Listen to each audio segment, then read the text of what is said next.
Minutes after, we're going to go ahead and get started. Philip Sini with Trinity County Office of Emergency Services was not available to run the meeting today, so I am sitting in his stead and we'll be running the meeting.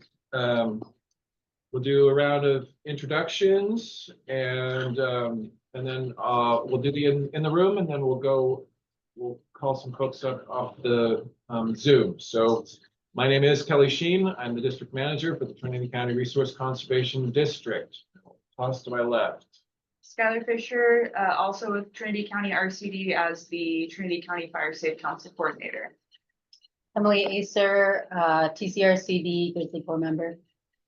Carol Fall, Trinity Center Volunteer Fire Department. Jill Cox, Forest and Officers. Pat Frost with Trinity Center Community Services District. Sophia Seedy with the Watershed Center and the Willow Creek Fire Safe Council. Clay Grutch, TCRCD Grizzly Corps member. Miles Raymond, I'm the education coordinator for TCRCD. Back row. Chris Losey, Flora. Very good. Welcome. All right. Thank you. In the Zoom, we'll start out with Cindy. Could you give your full name and your affiliation, please? Hello, everyone. Cindy Childress with, sorry about my dog. Cindy Childress with the Neurotic Wintu Nation. Thank you. Great. Welcome, Cindy. Thank you. Dina. Hello, this is Dina Magdaleno from the Sonongwe Council. Welcome, Dina. Thank you. Jerry. Hi, everybody. Jerry Cousins with the Trinity County Collaborative. All right. Thanks, Jerry, for being here. I believe that's Dan Dogert. Northern Valley Catholic Social Service. I'm an emergency preparedness educator here. Nice to see you. Sorry, that was really. In chat. Oh, in the chat. Okay, yeah, really quiet. Okay, well, thank you for being here. Awesome. David Colbeck. David Colbeck, Trinity County Natural Resources. Hi, David. Thanks for being here. Let's see, Kenneth. Yeah, this is Kenneth Forrester. Kenneth Baldwin. All right. Thanks for being here, Kenneth. Megan. Hello, it's Megan Colleen. I am with the Watershed Research and Training Center. All right. Thank you, Megan. Bethany. Bethany Llewellyn, Forest Health Program Manager at Trinity RCD. Bethany. Bob.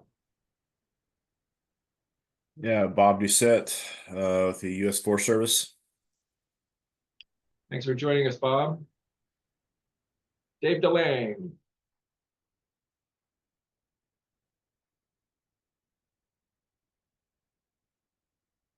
Saw you go off of mute, but I'm not hearing you.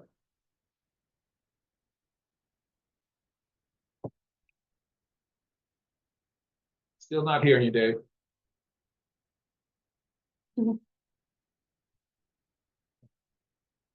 Okay. Sorry, Dave, we didn't catch any of that. There may be something with your microphone, possibly. Moving on, Ellen. Hello, Ellen McGeehee with the Watershed Research and Training Center Fire Management Program. What are the last four digits on the phone? Is that 9925? Yeah. My eyes are totally gone. And we have one other person that's on a phone call with a number ending in 9925. Who might that be?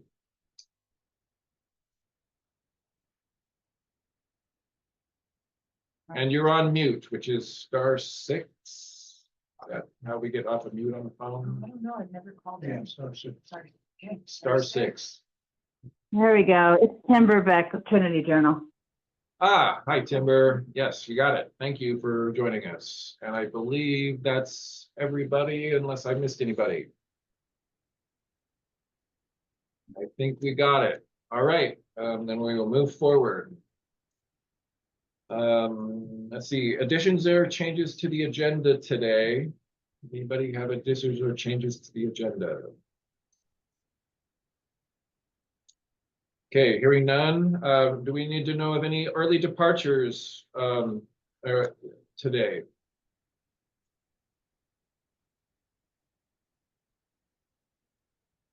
I don't have any early departures, but the Shenandoah and the Norilmic are also attending the VOAD group meeting for Trinity County. And so these are both standing meetings at the same time. And so it's just a little bit difficult, but thanks, Kelly. Okay, thanks for making a good solid effort to be in both places at once. Appreciate that, Cindy and Dino. I did see a chat message from Dave DeLang at PUD is having some technical audio problems, but he is here. So thanks for joining us, Dave. Okay, moving forward in the agenda, discussions, nomination and appointment of of our Trinity County Fire Safe Council Chair for the year 2025. Seems only appropriate to appoint the guy who's not here.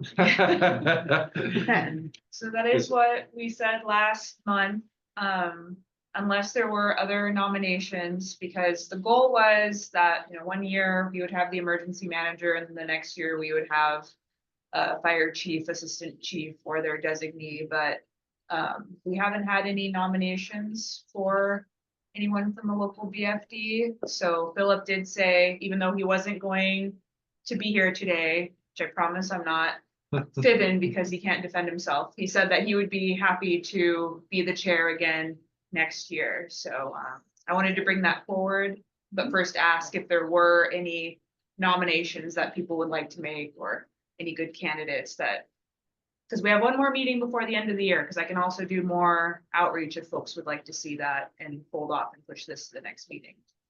I think Phil's doing a great job. I agree. Okay. Not hearing any other nominations. Is there any opposition to having Phil Sini resume his position as the chair of the Fire Safe Council going into 2025? Hearing none, he is duly appointed. Excellent. I'll let him know the good news. Very good. All right. Do we have anything for grants? I see nothing listed here. So there is a new grant opportunity through CAL FIRE for their Forest Health Research Program that I wanted to bring up to the group.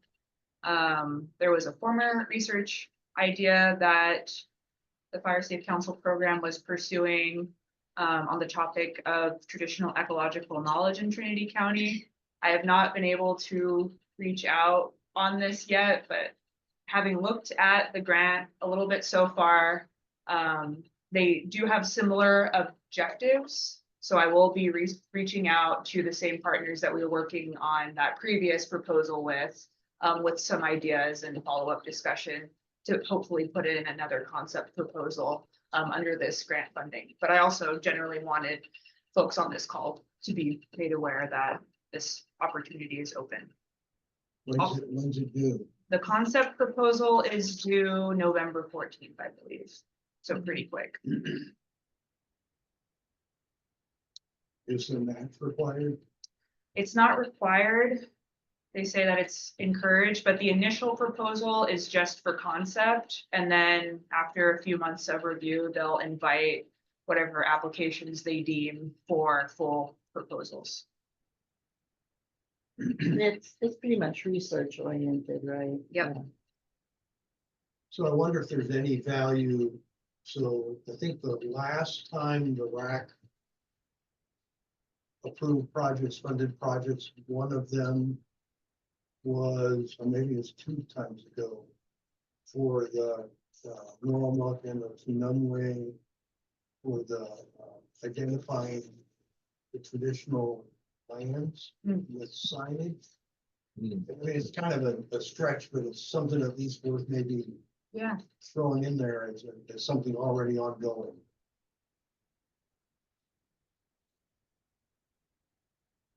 Thank you.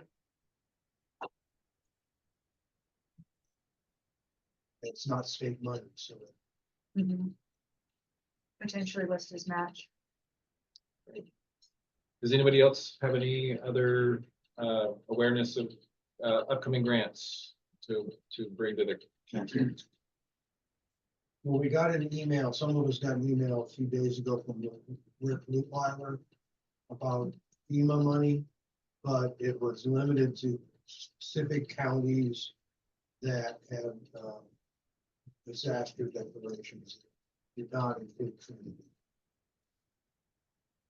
I wondered about that because it didn't seem like it was real clear about the whole disaster piece of it in the email that I remember seeing. So, Yeah. Wasn't nice. It's not us. right. Good news is we didn't have a disaster. Bad news is we can't apply for the money. Hearing no other options, I do, this isn't about a grant specifically, but I wanted to give an update on the North Coast RCD Collaboratives funding situation with the $6 million block grant that was awarded to us by the State Coastal Conservancy. I met with, or we met with the new regional forest health coordinator for the North Coast RCD Collaborative yesterday, and he's going to be administering that project. And he just started about 3 weeks ago, so we're thinking probably within the next month or so there'll be a meeting to discuss the methods in which we will be disseminating those funds. And I wanted to put it out to this group just in general that while the RCDs in each of their jurisdictions will have sort of a discretionary role in deciding where that funding is spent out, especially in implementation, that it is open to other organizations, and particularly for projects that might have had difficulty in getting other funding.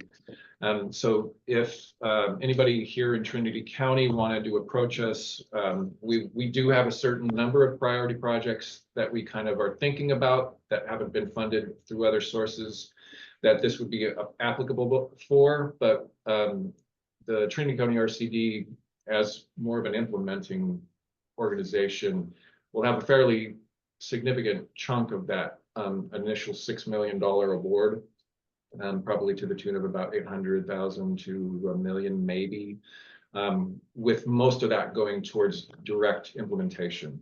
So if there's another organization that has, a little pet project or some other, modest project that's having trouble getting funding elsewhere, please approach myself or Bethany about that in the shorter term, and we'll start to prioritize the projects that we have here in Trinity County for potential funding. We have to figure out whether we're going to do formal RFPs and all that kind of like logistical piece, but that should be coming within the next month and a half, I suspect. So, hopefully Hobel's at the top of the list. Thank you. And then as far as the funding, so forest health, so would that include doing prescribed burns, trails, what kind of projects? I think we're going to have a discussion about that, but I think the agreement that we have, I don't recall there being anything specific about prescribed fire. I think it's going to be limited to manual or mechanical fuels reduction. Okay. So just wanted to make sure that that was known, and that we'll be working towards that and begin the process of sort of vetting projects relatively soon. Okay. So that would include maybe fire breaks? Potentially, and again, it is a somewhat limited source of funds, so we're willing to entertain, especially scalable projects, but we'll have have the opportunity to discuss kind of whatever the scale is and then see how that works in with what we're doing sort of more globally or more regionally with the rest of the collaborative group. Okay. Great. Any other questions on that? All right, well, very good. Thank you. And that would bring us to the Fire Safe Council Coordinator update. Okay. First of all, I want to say thank you everyone for coming to the spookiest Fire Safe Council meeting of the year, since we're so close to Halloween. So the comment letter that we all worked on together last meeting has been sent off to planning and the general plan consultant team with everybody's comments. I wanted to say thank you again for the great discussion and for everyone's feedback on that. The county hazard mitigation plan should be going in front of the County Board of Supervisors at the November 5th meeting for review and adoption. The plan is currently Cal OES approved and should be off to FEMA right now. So things are kind of happening simultaneously. With that, Philip and I have had some discussions with FEMA about developing a program that kind of goes a step further from our existing wildland fire assessment program, our home assessment program. Let me check. To provide residents with defensible space treatment and or home hardening, like retrofit support. But we're trying to figure out what funding avenue through FEMA, through Cal OES we can use to build out that program. But we had a meeting yesterday with some technicians to talk about that and how we would go about building that out. Regarding the community wildfire protection plan, we had a partner survey go out to different agencies and organizations working in the space last month. We got quite a bit of feedback, but if some folks haven't submitted yet, please do. Really looking to getting insight on wildland urban interface definition, whether or not we should revise that, on project ranking criteria, and then also we want to have as complete as possible project boundaries to include within the ranking, but also within the RCD fuel reduction forest health project viewer that we have available online. And we plan to have a partner meeting for the plan later this year that we'll use to further refine the document, and then have a few more community meetings next year when the plan's opening up for public review. For the evacuation plan, Crystal, our GIS technician, has been at hard work on the evacuation routes, incorporating all the feedback we got from the community meetings over the summer. Adding arrows to show direction from structures to the main evacuation routes on the highways. And right now we're trying to figure out a way that we can calculate like projected travel time from like point A to point B and include that. And we're just getting to the point where we're creating the map layouts for those to include within the evacuation plan itself. So a lot of steady progress happening there. We applied for additional funding from the Trinity Trust for more evacuation bags and address signs. The hope for that is to have address signs that we can give out at our office or at community events, but then we also requested funds so that we can buy at least like 15 to 25 that we can provide for VFDs to give out to folks living within their jurisdiction. Thank you everyone who has been submitting their FireWise community contributions. We'll have to have all of our submittals in by November 22nd. And so that of course is time or financial investments you've made onto your property or community to increase its fire safety. And I wanted to give special shout outs to Trinity Center, Mad River, Hyam Palm, Hawkins Bar, and Sawyer, who have been submitting a whole bunch of investments into our new online reporting form. And we have a few more Fire Safe Council program updates, but I actually want to turn it over to Miles because he's been working very diligently leading those. this November, Emily and I are going to head down to the Canpalm Xenia VFD, and we're going to lead a home assessment training so that they can start completing home assessments there. And then later that week, we're going to head to the Downriver VFD to complete their home assessment training. So that's really exciting to have both those VFDs be a part of the program. And then for our neighborhood ambassadors, Gary Carpenter has been working with his neighborhood on creating some Hmong translated materials for safe burn pile practices. And we'll be kind of starting up our neighborhood ambassador program again in early December, celebrating all the work that our neighborhood ambassadors have done over the year and recruiting new members. Miles, for the Hmong translated materials, and we have some of those, if you send them to me, I'd like to share them with the California Fire Safe Council. Yes, we'll do. Yeah, I bet some people in South County would like, I'm sure you guys are doing a great job of getting them where they need to go. So I'd be super interested in checking them out too. Great, yeah, definitely. They're kind of in like the process of getting checked for how good they are, but once we have a good solid version, I'll share them. Sure. Thanks.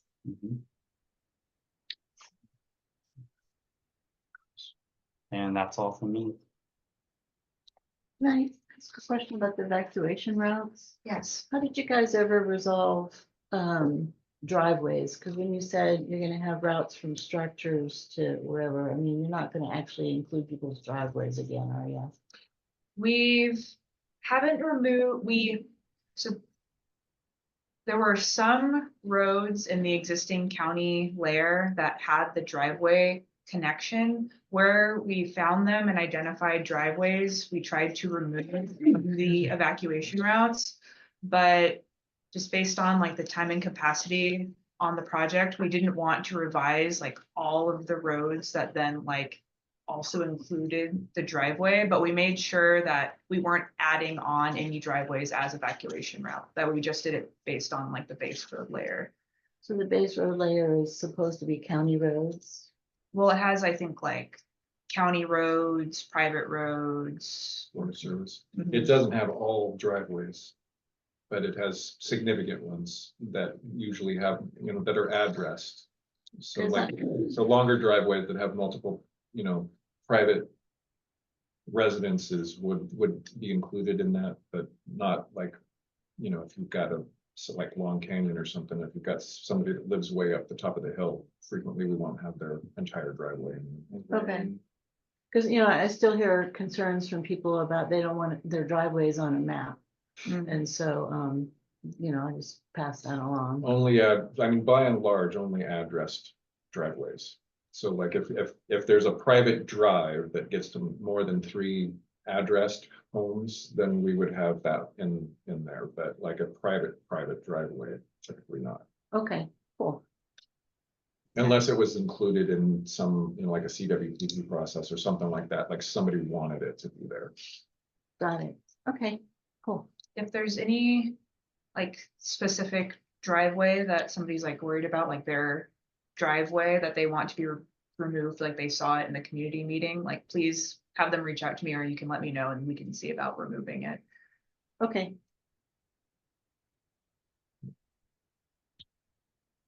Is that everything? That's it for me. Okay.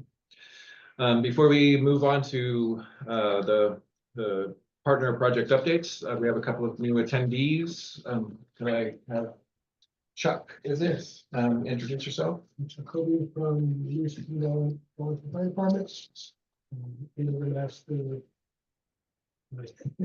Great. Thanks for being here. And Chris? Chris, Prindleville, Weaver Fire. Great. Thanks for coming in, guys. I see you guys are listed here in the project updates, so we'll be getting to that shortly. This month, we've flipped everything upside down, so we're going to start with the Watershed Research and Training Center. Ellen or Megan?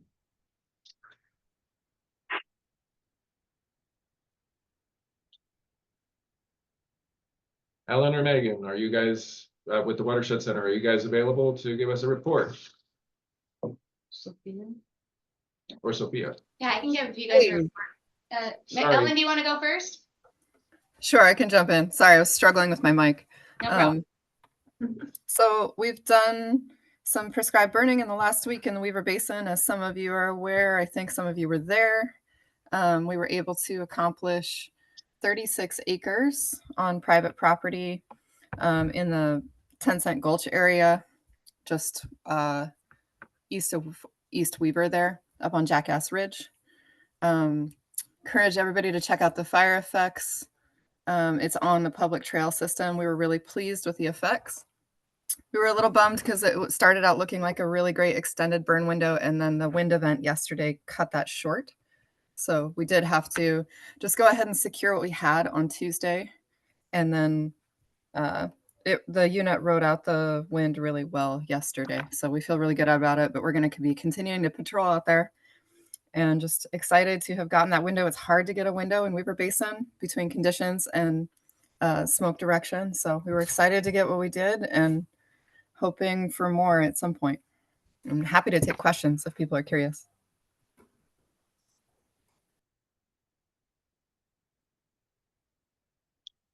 This is Jerry. Ellen, I have a question. Are you coming, if conditions allow, are you coming back up on Jackass Ridge to burn more?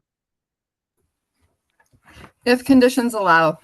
I think at this point, our funding is in a place where at this point, we're looking for a rain event first so that we'd be on the cooler end of our prescription and need less personnel. We're kind of like at the end of one grant and the next hasn't been fully executed for operations yet.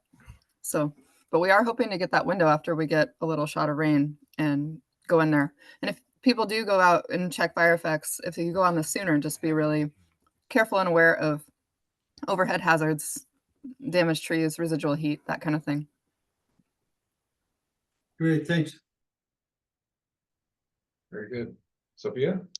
Yeah, the update from Randy in the fuels department is that we're closing out an old forest health grant, and we have crews who are taking advantage of the weather up at Mad River Ridge fuel break. And so they are masticating, they're doing, there's hand crews up there.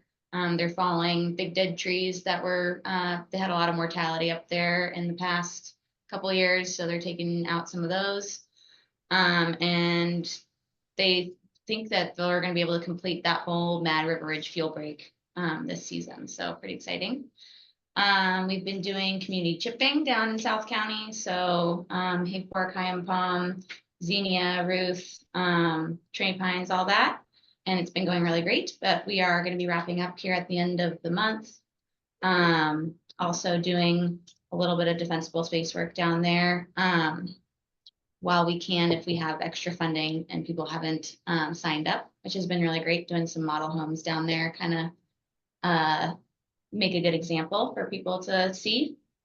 We are also looking really good with some environmental compliance we've been working on in Hyam Palm. And so we're hoping to be able to implement in the spring of 2025 on private property in Hyam Palm in our little area there. And then transitioning from that, now that the environmental compliance is pretty much complete, transitioning into Hay Fork. I'm going to be doing compliance and outreach in Hay Fork to also do some fuels reduction on private property down there. And that is what I got. I don't know if Great. Megan wanted to join or had anything as well. Yeah, Megan, did you have anything to add from Watershed Center? I think Ellen and Sophia covered active implementation and the immediate future horizon, but just from a comms standpoint, we do have a new YouTube channel, which is very exciting. So if you want to subscribe to the Hay Fork Watershed Center YouTube channel, I think we have like 13 subscribers.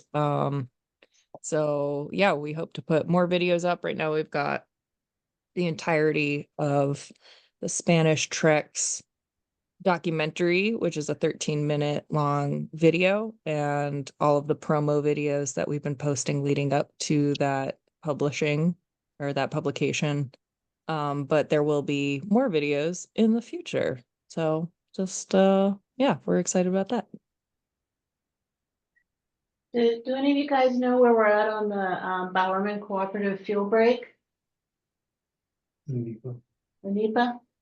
Gosh, Randy would have a better answer for you on that, but I know it's hitting some roadblocks, but they're still trying to battle through it. It's kind Okay. of my take on what I've heard about that so far. Okay. Yeah, it sounds like a not easy one. I Yeah. just curious. Yeah, I know a little bit about Bowerman. I can give a quick update on. Okay. Sounds like some of the issues that we had with archaeology are getting resolved and moving forward. And then we got comments back from Fish and Wildlife Service. So we're responding to those comments. So hopefully have a decision sometime around January. Okay. Great, thank you, Nate. Anything for Watershed Research and Training Center? Questions, comments? All right, hearing none. Thank you all for your reports. That's great. We'll move on to Willow Creek Fire Safe Council, which I believe is Sadie Yeah. also. Yeah, we are finishing up our PG&E grant that we had over there in Salyer. Looking forward to having another one. I think with the help of the Fire Safe Council, Trinity County, we're going to be doing some more work in Salyer that we're looking forward to. And we had a really great event last weekend. It was a Firewise event, and we showed some films about undamming the Klamath and had Mike Belchick from the Yurok tribe representative come down and talk about just moving story about, how amazing that whole effort was and direct action involved, and seeing what happens now. So that was a really fun, neat event. And, talking about fire ecology, being involved in rivers and such. Besides that, we're just plugging along with more grant things down there with the Greater Willow Creek Wildfire Defense Grant, moving into Blue Dot, address signage, home hardening, things as of that nature.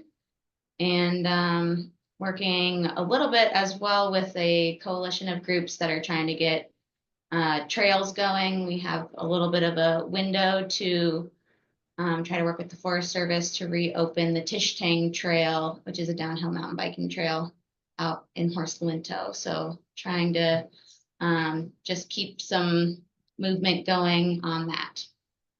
I think that's pretty much the main updates. Great, thanks, Sophia. Anything for Willow Creek Fire Safe Council? All right, once again. Moving on to Weaverville VFD, Chris. My fuels crew, we completed 41 projects over about 50 days this summer, on top of 39 days on fire assignment. Right now, we're just waiting for CAL FIRE to lift the burn ban so we can go start burning the piles that we made. Hopefully soon. We're supposed to get some rain this weekend, it looks like. Maybe next week we'll start that. How's the Title III money holding out? We've got, I think we're around 40,000 left for next year. Always use more, everybody's got some. Absolutely. All right, anything for Weaverville Fire? So would the RCD cooperative fund help with something like their projects? Possibly. Yeah, we He need to. wasn't here when you talked about that. Okay, We can catch up later. we can, yeah, I'll update you a little bit later about that opportunity. What percentage of that 40,000 left? How's that, what did you spend for what got done? We had two, my understanding is we had 2 grants working off of this year, so we used up the first one and then we started using the Title III money from the Board of Supervisors. I'm guessing around 40,000. I think it's actually a little bit less left. I don't know what percentages that is. Well, I guess what I'm asking is, how much did the work that you accomplished this year cost? I have to talk to Serena. Okay. Okay. Um. 30–40%, I guess. From the Title III money, somewhere in there. Great. Anything else for Weaverville Fire? You're none. Thanks, Chris. I see that Adam Kuntz from Mad River Ranger District has joined us. So could you give us a report out, Adam, for Six Rivers? Yeah, absolutely. Glad to be with y'all again. There hasn't been a whole lot of updates since our meeting last month, but just kind of looking into the fall and the winter, we are looking at a few things. One being our public firewood, reestablishing that program at the Ruth Guard Station. And with that, we're also going to be moving our air curtain burner a few times. So we'll be doing some disposal and also getting some wood out of the woods and to a pretty accessible place. So we're going to be moving the air curtain burner from its current location at some point. We'll move it up to the Mad Ridge fuel break and assist WRTC with a lot of the activities that they've been doing up there for us.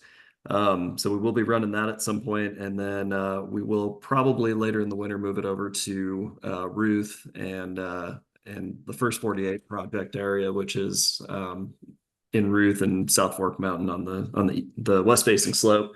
So with that, we're going to be looking at getting into pile burning at some point, but unfortunately right now the U.S. Forest Service Region 5, we're in a temporary prescribed fire pause due to all the fire activity in Southern California.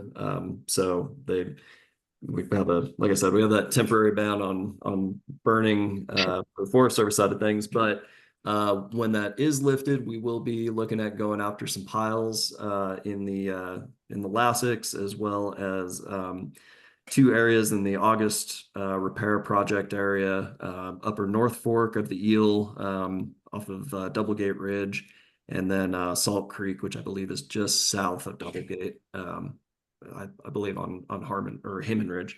But that's about all we're going to be planning for now is pile burning, and then ideally getting some burn plans completed and start gearing up for 70 acres of underburn jackpot along Mad Ridge fuel break, the D70 units, which are just south of the 36 and the Forest Service compound on Mad Ridge. Great, Adam, thank you. Any questions for Six Rivers? All right, not hearing any. Thank you very much, Adam. Appreciate that. Let's see, moving on to U.S. Forest Service Shasta Trinity. Nate, do you want to start off? Yeah, so we still got contract work being done in the Trailhead project area, as well as Pettyjohn. The Trinity Camps NEPA was signed a few weeks ago, and we've already started implementing the boat-in units on Trinity Lake, just the small diameter thinning and construction of hand piles on those units. We're in the same boat with the hold on prescribed fire. And then, yeah, the whole suite of planning efforts that are either getting wrapped up or just starting. So working through those, and then one more exciting planning effort that we're hosting here on the forest is a programmatic prescribed fire and fuels EA. That planning effort's being taken on by a regional ID team. So it'll be a shared effort with us and the Klamath National Forest, being completed by a regional team to make as many, if not all, acres of Shasta Trinity ground available to accept prescribed fire. So pretty exciting stuff happening. We had our first field trip for that this week. They spent Tuesday with us here on the TRMU, showed them some of the places that we have vision for, and and got him acquainted with the landscape a little bit. So it's what we got going on. Great. Anything for Nate? Nate, I understand, is it Dara Logging that got the contract for Trinity Camps for the airport and Hayward Flat, is that correct? That sounds right, but I am not really a party to the contracting side of things, so I actually haven't heard for sure, but that sounds correct. Okay, because we were wondering when they might be starting. So who would I check with to find out when they might be starting? I think Cody Carter would be a good point of contact, or reaching out to Ben Sundahl. He should be able to help you with that. Okay, thank you. Yeah. Jerry, you have your hand up.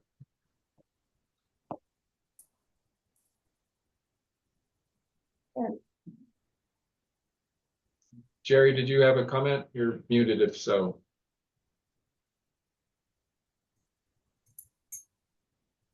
Sorry about that. Nate, I wanted to ask you about the programmatic fire project that's just starting. Any sense on a timeline? How far out might that be? So they're working on developing the purpose and need now, and they want to have a pretty good idea of what all they want to include and what they might want to exclude before they send that to scoping. So likely scoping early next year, early spring, and then they would likely be on that same 1-year timeline from scoping to signature. Right. So Okay. So I would anticipate at least 1.5 years from now. okay, but pretty exciting if that happens. Yeah, very, very exciting for us because that allows us to tie together the numerous planning efforts that we are moving forward on to kind of build these larger boxes and start treating the landscape as a whole. Yeah. Thanks. Nate, can I suggest that maybe that be on the agenda for the Trinity County Collaborative? Because they like to get in very early on, future projects that you guys are have in mind. Yeah, that's something that we have a pulse on, and we'll get it out to the collaborative when we have a little bit better idea of what we're thinking of here. So Making a note.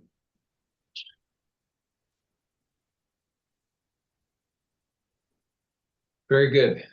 Anything else for Nate? Excellent. Thank you very much, Nate. Bob Doucette, do you have anything to add from the Shasta Trinity or wildfire crisis strategy side of things? I think Nate pretty much covered that. It was good to go out with the collaborative last week and see what work was being done at Pilot, and also get some really good feedback from the collaborative members that were there. But it's good to see some solid implementation starting to take shape. That's it for me. All right, great. Thanks, Bob. Did I miss anybody from Shasta Trinity? Don't think so. Okay. The next on the list was UC Cooperative Extension. I did get a message from Christian Jordan, who is the current forester for the UCCE. He informed me that he had an opportunity that he couldn't refuse, so he is moving on from the UCCE, but they do have a replacement for him who is beginning on November 4th, and I don't remember his whole name. So hopefully I will be connecting with him and getting him tied in with everything on the Trinity side. Let's see. Sunungwe. Dina, do you have a report for us?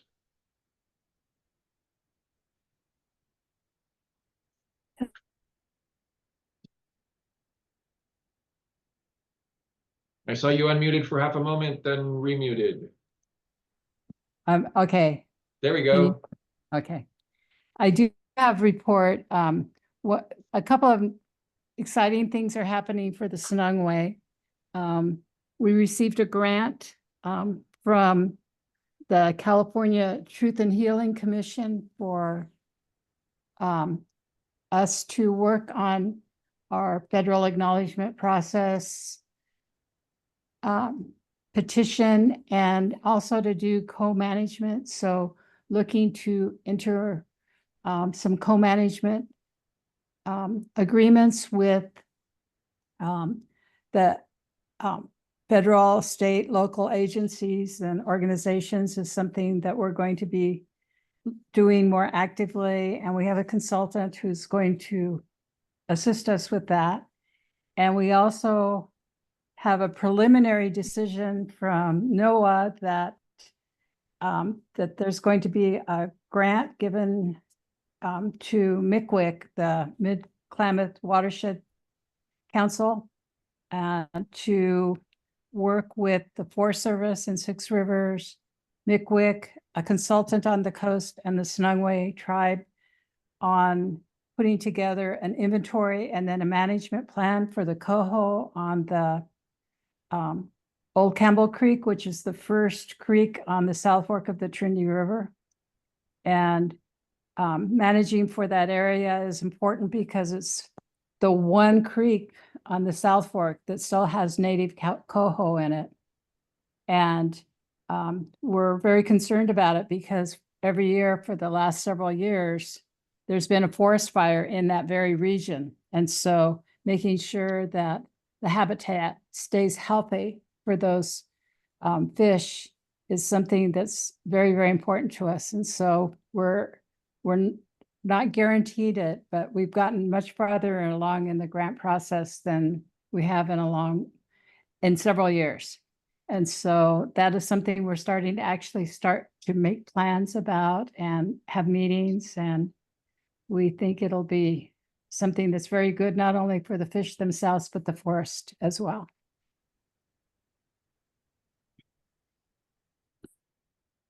Fantastic.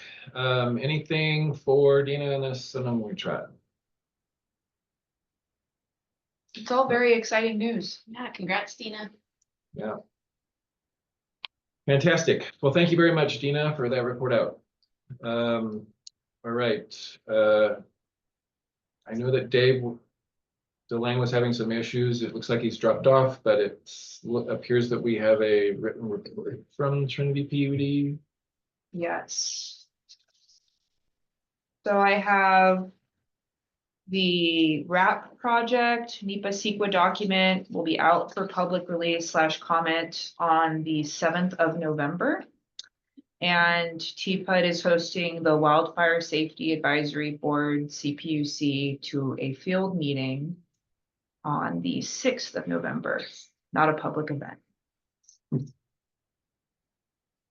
Okay.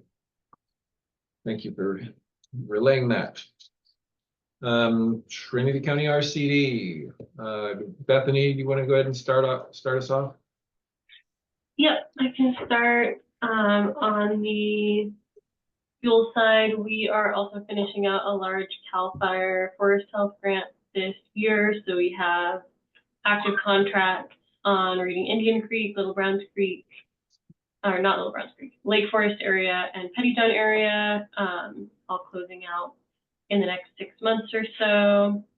We are doing community chipping through mid-November. So we're about halfway through. That's going well so far. I think we have 99 applications in, but next week's Weaverville. So if you know anyone, and if you know anyone that missed it when we came to your community, to still encourage them to apply. We may be able to get back out to folks. So please still get those applications in. We've been working downriver, closing out a few different small projects, and supporting Willow Creek Fire Safe Council with a PG&E grant. And our forestry crew has started doing stand exams with the Forest Service on the Highway 3 project, which has been going well. And we've been able to support on a few prescribed burns. And I will say, since I'm not sure if we have a BLM person on today, they're hoping to do some burning in Reading Indian Creek next week that we'll be supporting. So that's exciting. That's end of report for me. Great. Any questions for Bethany? Bethany, so, well, Kelly, you guys are still advertising for a forest health program manager. What happened there? Was there was a guy? Do you want to answer that one, Bethany, or do you want me to answer? I can answer, I don't care. We thought we had someone and he ended up backing out. So we are flying that position again. It closes on Monday and then we'll be reviewing and doing some interviews. Okay, but you're still leaving us. I have 3 more weeks after this week. Okay, so then my other question is, any thoughts on the piles that need burned, behind Trinity Center Knolls? Yeah, we're expecting to get to those this fall, just waiting on CAL FIRE burn ban and at least a good rain event or 2, so it's super safe. But we'll be in touch with the VSD for having contingency support when we come up and do those. The paperwork's all done and ready to go, so just waiting for a window. Okay, just let us know. Thank you, Carol. Anything else for Bethany? I wanted to publicly acknowledge Bethany's departure. She's been an incredibly effective program manager for our forest health program. She's done amazing work both with our partners and acquiring funding and bringing money into the county. And I want to personally thank her for the amazing work that she's done here. We're going to miss her, obviously. And I just want to say thank you, Bethany, for everything you've done, as this is probably the last meeting that you'll be on with this group. What? Did you just say Bethany's leaving? Exactly. Ah, first Amelia and then Bethany. What's going on here? Good luck, Bethany. Where are you going? Thank you, Cindy. I'm moving back to Oregon, closer to my folks. Oh, nice. Okay. Well, good luck, my dear. It's been great. You've been wonderful. Yeah, and we're still bummed. Kelly, and yeah, this has been a really great working group to be part of. So I appreciate all of you a lot. Thanks, Bethany. Let's see. Go Beavers. Bethany, even when you're in Oregon, you're still invited to the best meeting of the month. Thank you, Skylar. Great. Okay, I don't have anything additional other than what I spoke about earlier, but I wanted to know whether or not Emily or Clay with the Grizzly Corps would like to chime in or have anything to report out to the group. I'm currently working on the climate vulnerability introduction part of the community wildfire protection plan. So that's going good. And last week we completed our firefighter type 2s. So we can go on prescribed burns with the US Forest Service. We got to attend the Weaver Basin burn this past week. So that was really cool to be a part of. And yeah. Anything else? Looking forward to doing some more burning. Yeah. Oh, great. Pyromania.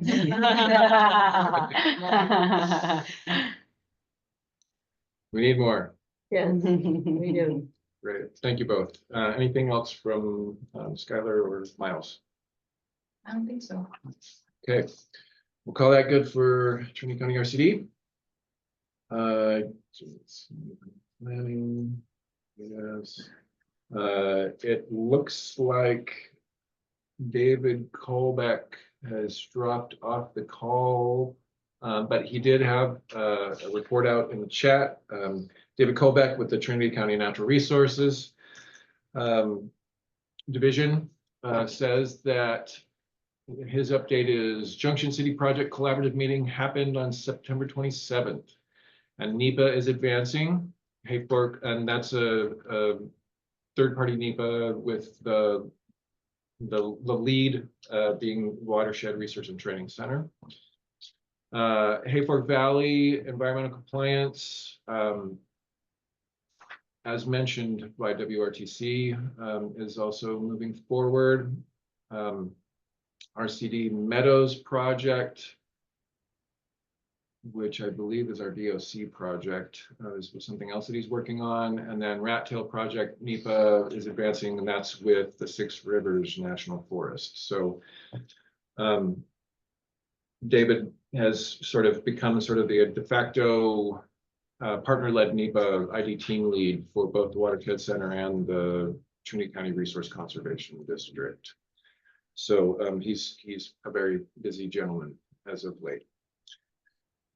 All right. Trinity County Collaborative Group, Jerry.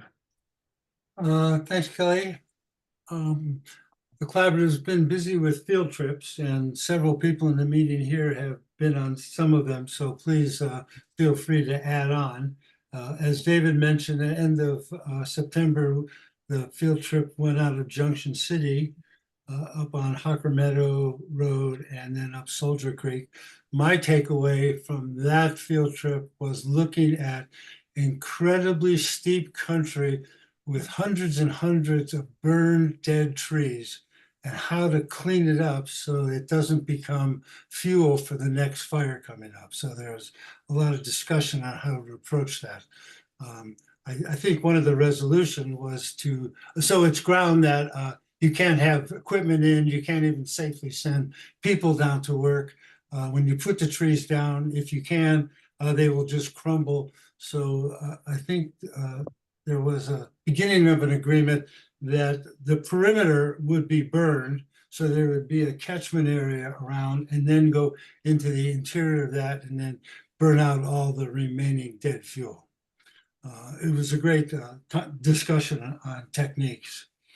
The next field trip was early October. We went up to the Big Ranch project from the west side. We went up Hennessy Ridge and down to Sawyer, and this is early on in the project, so we're just looking at concepts, but a discussion to be had was how to deal with very steep slope plantations that need to be thinned, and they're so thick, and how are those treated? And I think that's going to be a lengthy ongoing conversation. And then the last field trip that we just finished, I guess last week, was Indian Valley, the pilot project, which is 11 years or 10 years of work to get that going. We stopped at one site that did not have merchantable timber, but had been worked through as a fuel break. And there was discussion about the good, the bad, and the ugly about that. And we're going to revisit that. And we then visited another unit that had lots of merchantable timber and looked at the markings that I think the Watershed Center's crew marked a year or maybe a year and a half ago. And the consensus there is that the marking crew had the concept of the shaded fuel break and marked it appropriately. And again, and that place would make somebody some money. And hopefully that money would allow them to do the other areas that did not have good timber, but to then create a fuel break along the road for firefighting and evacuation. So it's always been that the collaborative's view was that the linear project of shaded fuel breaks, there would be good and bad sections, but the good sections would have enough economic value to allow the operator to clean up the other areas to prevent fire moving through that didn't pay for itself. I did want to report one thing on cameras. I don't know if I said this happened at the last meeting. There's another camera on Horse Mountain downriver. You should go to Alert California and look at it. The views go all the way from the coast. It's pretty spectacular, the view shed that camera has. I do have a report from Larry, who could not be here today. He somehow sat in on a meeting for Region 6 of the Forest Service, which is north of us. And it sounds like budgets are not going to be good for a long time. So there's real questions about how all the projects that are on the list can be accomplished. So want to hear more at some point on what the finances are like for the upcoming years. And I think that's everything I have. Great, Jerry. If anybody else who are on trips want to fill in, please do. I agree with you on the Junction City trip. That was very interesting that the Forest Service was puzzling out how do you deal with all those dead fuels in such steep conditions. Yeah. And asking for input. I really appreciated that. Well, I think we're really appreciating the front end involvements from Forest Service to the collaborative on developing programs so that we're not going in after something's already been decided. That's very appreciative. Yes, Pat. Yeah, this is Kenneth. I went on that Junction City trip, and I thought Joseph Bowers had an interesting idea of pulling trees, falling trees, and then pulling them up, long lining them up to the road, and closing the roads temporarily, and then burning all that fuel on the roads themselves. That seemed like a good idea. Yeah, I thought that was a good technique for those trees that could be yarded up. The fear, I think, was that many of them are so in such bad shape, when you follow them, they'll just crumble into small pieces. Yeah. Of course, even temporary road closures is extremely political, unfortunately. They're what? Sorry? Even a temporary road closure is extremely political within Forest Service. I mean, it's probably surmountable, but it probably takes, might want to get OGC out there, because they're gonna have to approve it. Office of General Counsel, because they really don't like closing roads. I mean, you'd have to convince some attorney at Office of General Counsel that it's for a valid purpose. But it sounds like an interesting idea, right? Because then you've got a flat, clear area where you don't have to have that as much of a fire risk. It's just, in my experience dealing with road closures, it could be very hard to get a road closure, even for a temporary period of time. Yeah, well, right now it's just really in kind of the idea / concept phase. Yeah. Yes, Pat. So I was wondering, with the last time we updated the community wildfire protection plan was before these mega fires in Trinity County. And it seems to me, I don't recall the details of the last CWPP, but maybe we need a section that specifically talks to that post-fire project kind of category and begin to give those kind of projects a look-see and see where they sort out in prioritization, ranking of projects, because I mean, with the August complex onward, I mean, huge swaths of Trinity County now are dead. And it's a significant piece of the landscape. But Pat, I think that's a great idea to incorporate that into that document. And that, because the CWPP becomes, a mechanism or a tool for getting funding. So if things are included in the CWPP, it can't hurt. Right. That's a good idea. The only thing I would add in that, go ahead, Kenneth. In regard to rehab, I talked to one of the foresters and expressed my concern that it didn't seem they were replanting after these burns, and these burns are so extensive in some places that there's not going to be the possibility of natural seeding. They're too far from seed sources, and they told me that the Region 5 policy was that unless they could do a total site preparation, because there was a dearth of seedlings available, that they would not be funded to do any reforestation. Hmm. Wow. Thank you, Kenneth. The only thing I would add to Jerry's comments about the field tours was that we also did have one stop on the Kellogg fuel break, which is just west towards High Palm in the Hayfork Valley. And they're in very, very, very preliminary stages of a potential project that they're just calling the Hayfork project, which is 41,000 acres surrounding the community, like immediately adjacent to the community. And I believe that the way I understood it was that this would probably be their next major undertaking after Big Ranch, if I'm not mistaken. So it's down the road a ways, and they're just now beginning to have some look at it, but they wanted to kind of at least have a look at one of the fuel breaks that that they had used and was part of the the defense of Hayfork during the Monument Fire.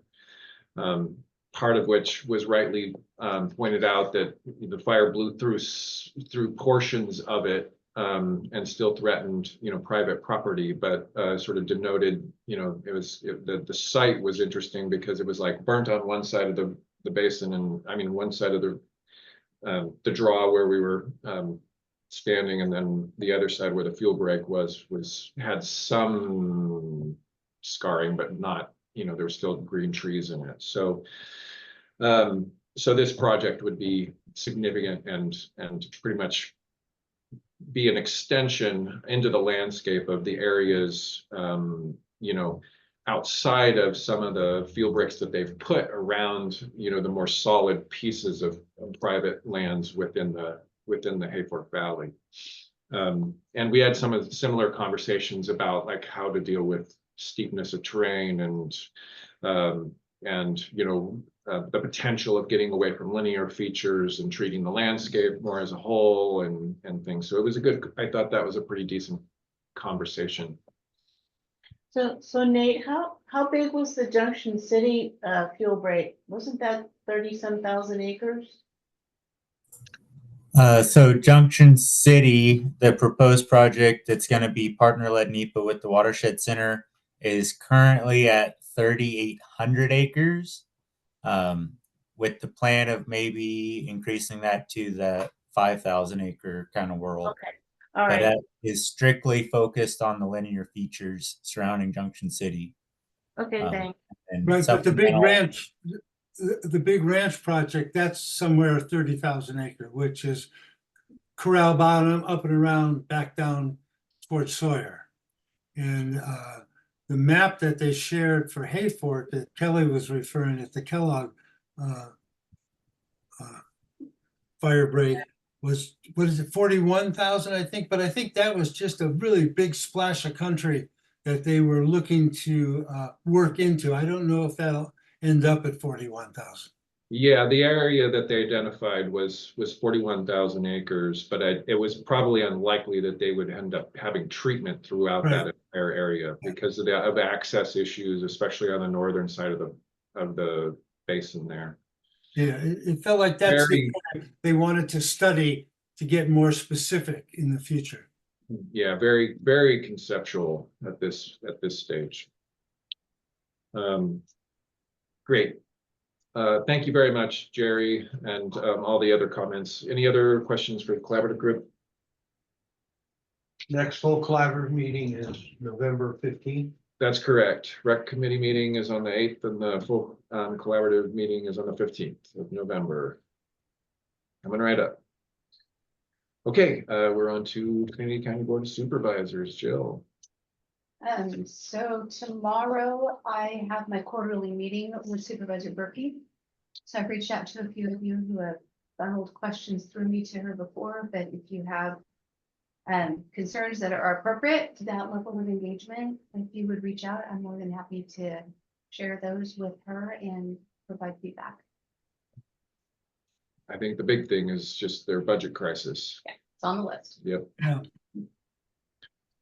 So that'd be great. Thank you. Anything else for you, No. Jill? Okay, anything for Jill and the Board of Supervisors? I say Joe, Rachel, just, she hasn't had any sense of where secure road seals is at. Okay. Mhm. Yeah, and the continuing resolution, like what, like, that's, I think, that part of the budgeting crisis also, I think, is that both of those things are tied together. So, Well, in the rack appointment. That's just for the record.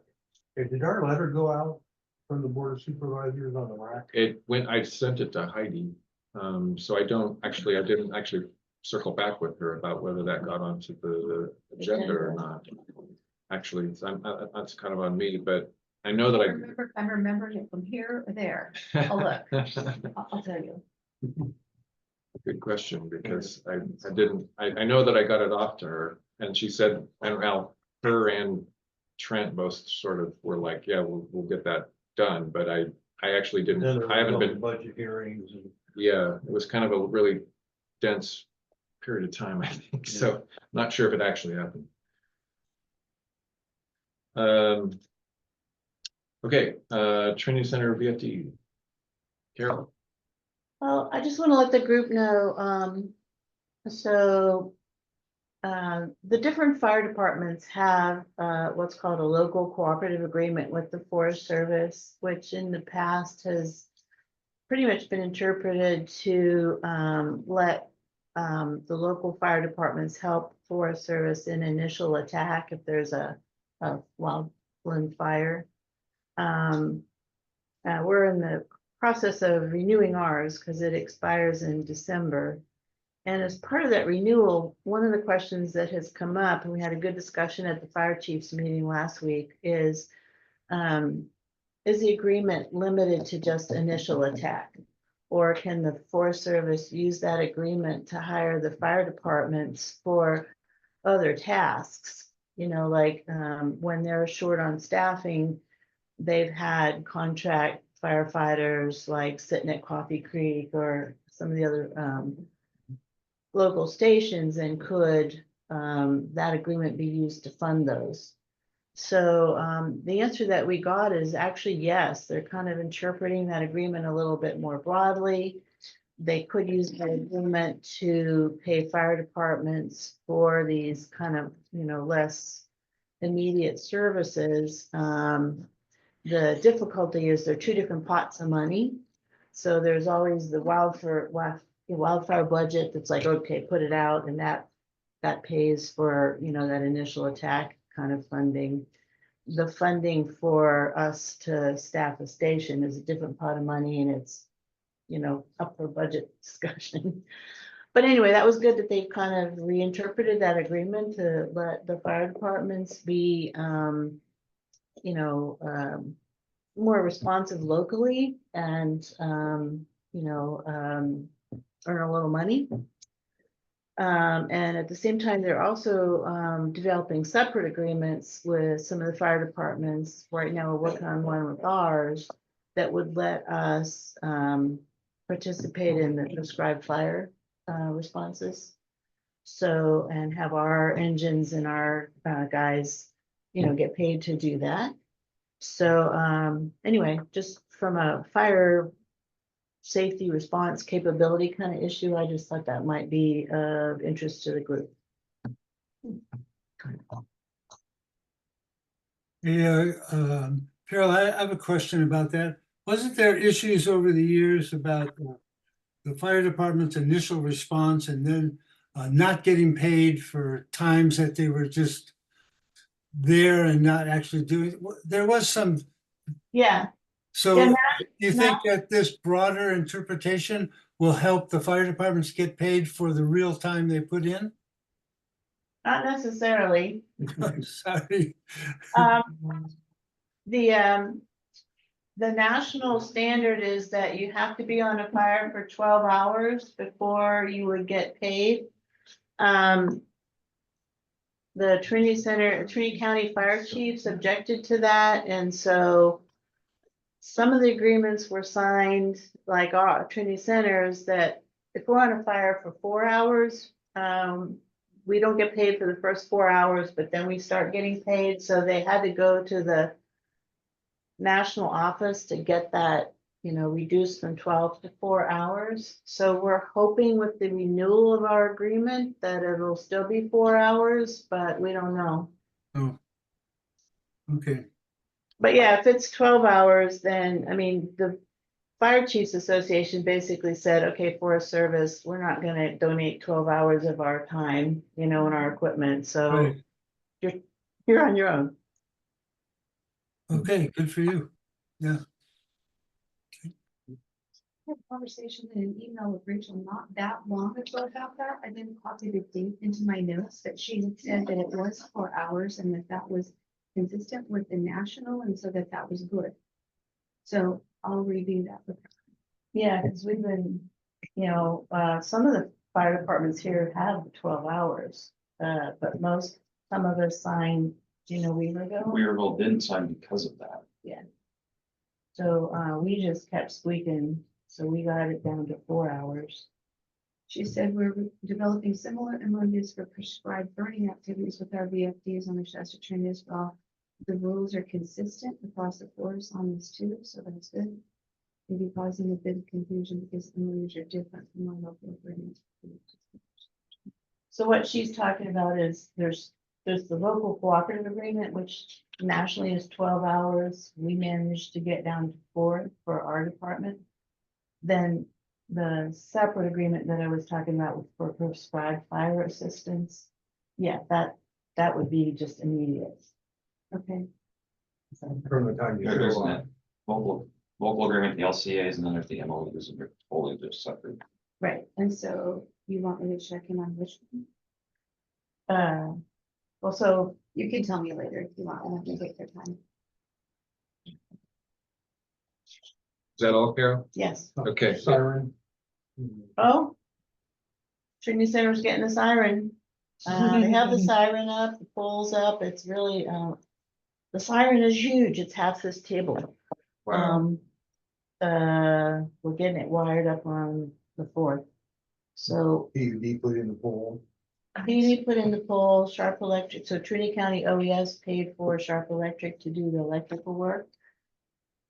Still a little confusing on how it's gonna work, but essentially, if there's a wildfire imminent for Trinity Center, the siren would go off and everybody would look around and go, what the hell does that mean? And then we'd have to try to educate people from there. Gotcha. It's be loud. You wouldn't want to be at the fire station. And Weaverville has one. And Weaverville hasn't gone up. They That's good. can't, They done it. they Not that can't. I know of. My camper is like underneath the pole, so I would know. So they have to reprogram the console at dispatch Okay. before they can send the tones to activate the sirens. So that's the final step. So no, even when they're installed, the sheriff's department can't quite activate them yet. Okay. Very good. Anything for Trinity Center VFD? All right, thank you, Carol. Let's see, I'm gonna be skipping down a few here, it looks like. I think the next thing up, we don't have NRCS representation, but we do have a written report. Yes, I have a report from Chris Cole, which says NRCS Environmental Quality Incentive Program, or EQIP program application deadline is November 15th for those interested in the program. The application is readily available by Googling online or swinging by our office next to Edward Jones in the Holiday Shopping Center. EQIP has the potential to offer financial and technical assistance for a variety of projects, from forest health and fire prevention, road work to address water quality, rangeland health, and more. They can call our office to learn more, but it never hurts to apply if it might be a good fit. Great. Thank you for reading that one off to us.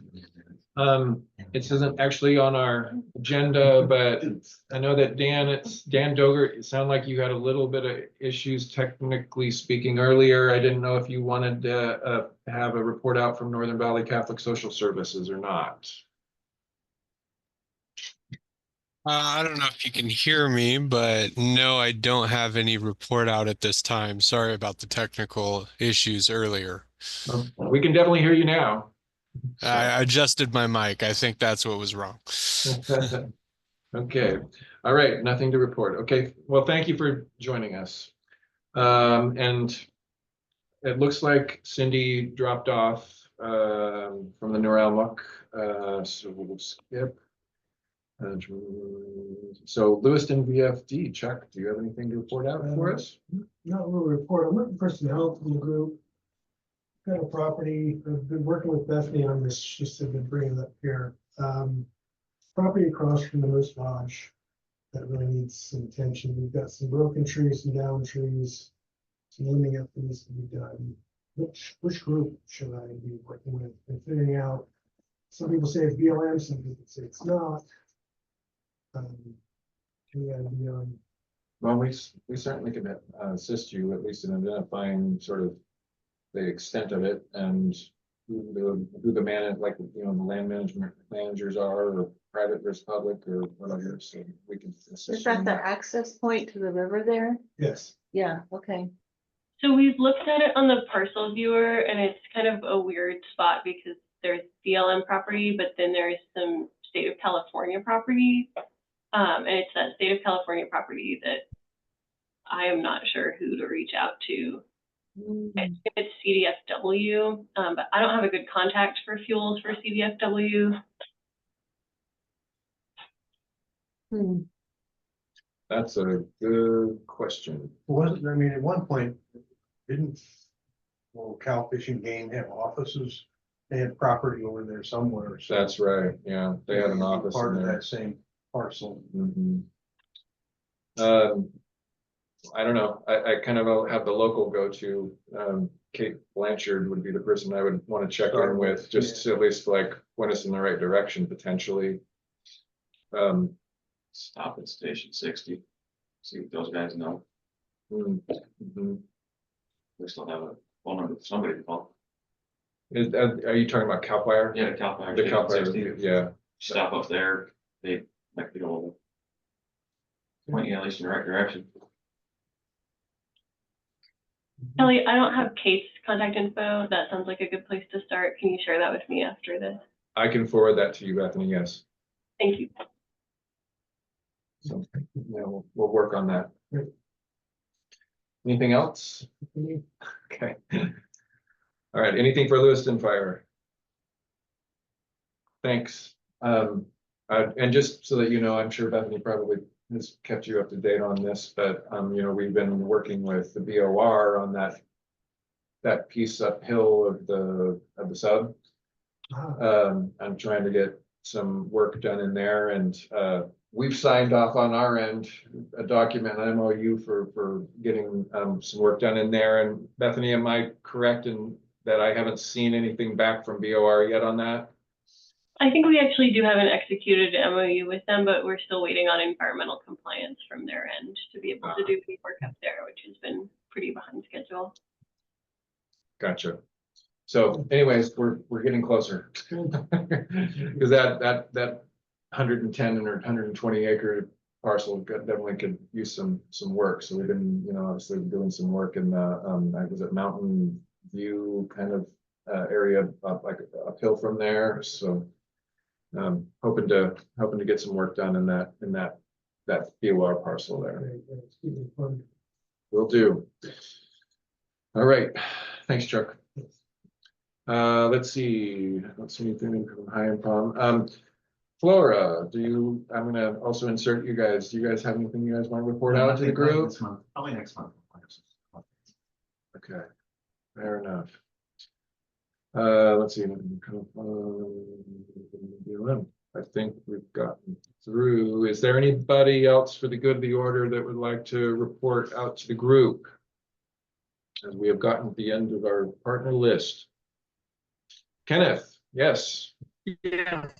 Yes, I would like to talk about a project out here on Indian Creek. I've got a stewardship, um, uh, conservation stewardship program project through NRCS on my place to basically complete a fuel reduction between the county road and what BLM did south of my property.